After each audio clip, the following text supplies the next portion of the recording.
Hi hello welcome back to my studio. Royal Challengers Bangalore ഇത്തവണ retain ചെയ്ത താരമായിരുന്നു English allrounder will jacks. താരം നിലവിൽ SA-20 ലീഗിൽ പ്രൊട്ടോറ ക്യാപിറ്റൽസിന് വേണ്ടിയാണ് കളിച്ചുകൊണ്ടിരിക്കുന്നത്.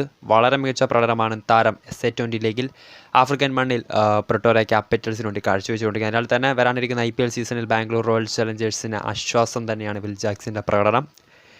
3 മത്സരങ്ങളിൽ ബോളിങ്ങിൽ 1 വിക്കറ്റാണ് താരം നേടിയത്. എക്കോണമി 6.3 ആയിരുന്നു. അതോടൊപ്പം തന്നെ ബാറ്റിങ്ങിൽ വെടിക്കെട്ട് പ്രകടനമാണ് താരം കാഴ്ചവെച്ചുകൊണ്ടിരിക്കുന്നത്. കഴിഞ്ഞ മത്സരത്തിൽ പോൾ റോയൽസിനെതിരായ മത്സരത്തിൽ 34 പന്തിൽ 58 റൺസ് എടുത്ത് സീസണിലെ ആദ്യ അർദ്ധ സെഞ്ചുറി താരം കണ്ടെത്തിയിരുന്നു. അതോടൊപ്പം തന്നെ 2 മത്സരങ്ങളിൽ നിന്ന് 63 റൺസാണ് താരം നേടിയിട്ടുള്ളത്. ഹൈ സ്കോർ കഴിഞ്ഞ മത്സരത്തിൽ പോൾ റോയൽസിനെതിരെ നേടിയ 34 പന്തിൽ 58 റൺസാണ്.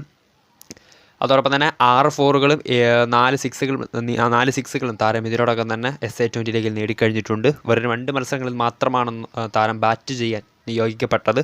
165.7 താരത്തിന് ഒരു സ്ട്രൈക്ക് റേറ്റ്. അതോടൊപ്പം തന്നെ ഈ വേൾഡ് കപ്പിലടക്കം ഇംഗ്ലണ്ടിന് വേണ്ടി താരം കളിച്ചിരുന്നു. സോ എന്നിരുന്നാലും റോയൽ ചലഞ്ചേഴ്സ് ബാംഗ്ലൂരിനെ സംബന്ധിച്ച് വളരെ മികച്ച ഒരു വാർത്ത തന്നെയാണ് വിൽ ജാക്സിൻ്റെ മികച്ച പ്രകടനം. SA-20 ലീഗിൽ നിലവിൽ പ്രൊട്ടോറ ക്യാപിറ്റൽസിന് വേണ്ടിയാണ് താരം കളിച്ചുകൊണ്ടിരിക്കുന്നത്. വരാനിരിക്കുന്ന IPL സീസണിൽ ബാംഗ്ലൂർ റോയൽ ചലഞ്ചേഴ്സിന് വേണ്ടി കൂടുതൽ മികച്ച പ്രകടനം താരം കാഴ്ചവെക്കാൻ സാധിക്കട്ടെ. വീഡിയോ ഇഷ്ടപ്പെട്ടാൽ ലൈക്ക് ചെയ്യുക, ഷെയർ ചെയ്യുക. കൂടുതൽ വാർത്തകൾക്കായി ചാനൽ സബ്സ്ക്രൈബ് ചെയ്യുക.